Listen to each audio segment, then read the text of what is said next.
Hello, welcome to SSGTV South Sudan Global. If you have not yet subscribed, please subscribe as we will continue to bring you informative videos.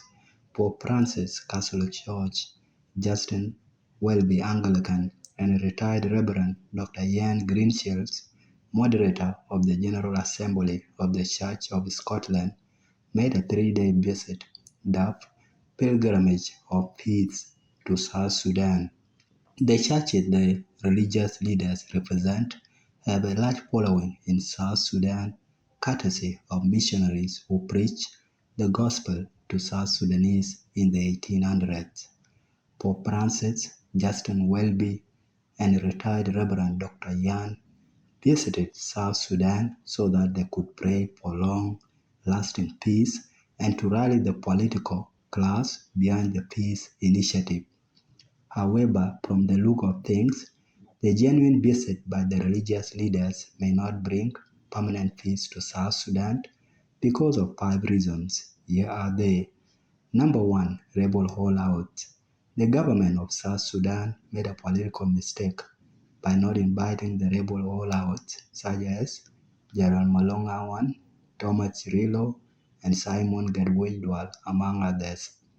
These rebel leaders should have been invited to the pilgrimage of peace talk or invited them to the ecumenical pilgrimage prayers at Dr. John Garang Mausoleum in Juba.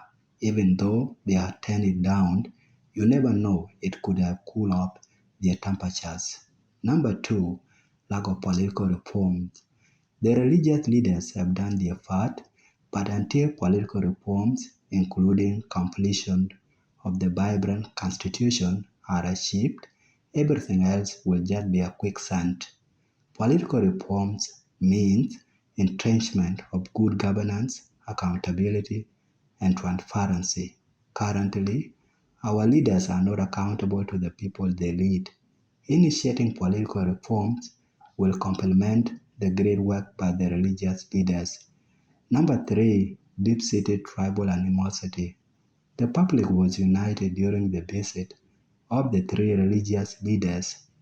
Immediately they returned to Europe, South Sudanese were back to their old selves, spreading tribalism and ethnic bigotry on social media platforms. Until deep-seated tribal animosity is addressed by punishing those promoting tribal bigotry, no amount of peace crusade will bring harmony and peace to South Sudan. Number 4, lack of justice for war victims. Those who committed atrocities in government and opposed armed groups are walking scot-free. They have never been held accountable for the heinous crimes they meted out against their fellow citizens. What it tells us is there will be no peace without justice, because those aggrieved might take revenge whenever opportunity arises. Bringing to justice war criminals will boost the pilgrimage of peace initiated by the 3 religious leaders. Number 5, abundance of guns in civilians' hands. The abundance of guns in civilians' hands mean no good for the country. These guns are used to carry out cattle raiding and intercommunal conflicts. A uniform disarmament across South Sudan is urgently needed if we really want to achieve long-lasting peace.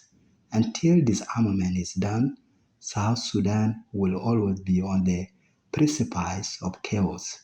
In conclusion, whilst religious leaders have done their utmost efforts in ensuring peace, love, and unity is realized in South Sudan, they initiated this pivotal peace mission when they first kissed the feet of South Sudan leaders in the Vatican.